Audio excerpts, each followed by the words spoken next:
nila dyan para There. nasa evacuation center na sila bumalik. Our spicy mukbang is here.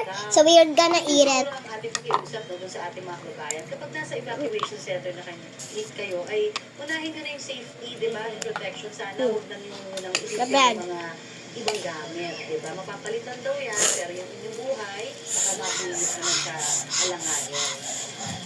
Eto mga kapuso, alam niyo natin ang sitwasyon ngayon sa lalawigan ng Aurora, saan naglandfall ang bagyo kagabi at nakatutok on live si Ian Cruz. Ian, kamusta sa pagpapantay niyo dyan? Yes, Pia, sa ngayon, ang isa sa malaking problema dito ay isolated yung tatlong bayan nila mula nga dito sa sentro ng Aurora, dito sa Baler.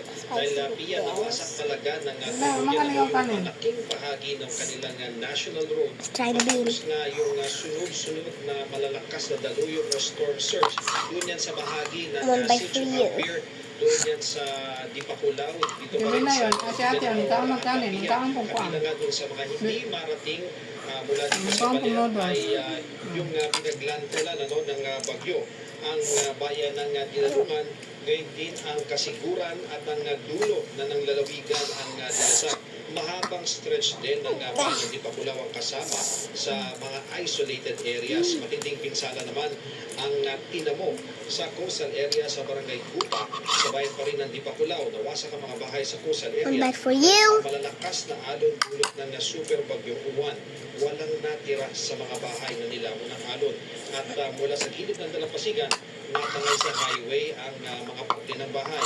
Pinagpapasalamat na lamang ng mga residente na nakatira roon na lumikas sila bago pa nga ang bagyo at umaasa naman sila ng tulong para agad silang makabangon. At dito naman sa Baler, ilang istruktura ang nasira sa Sabang Beach area. Look at this, guys. It's so scary. This is scary. Look at this. May tulong sa mga business, mga malalaking alon dahil pag nakita mo, mga malalaking konkreto ito, no? Nakausap natin sa telepono si Sige lang, it's okay, laban na na. Ano ka, madakdak na ang mahon. Basta madakdak ang mahon, ako na ulo na. Oh my God. National Road. Dahil sabi niya nga Pia ay mahirap talaga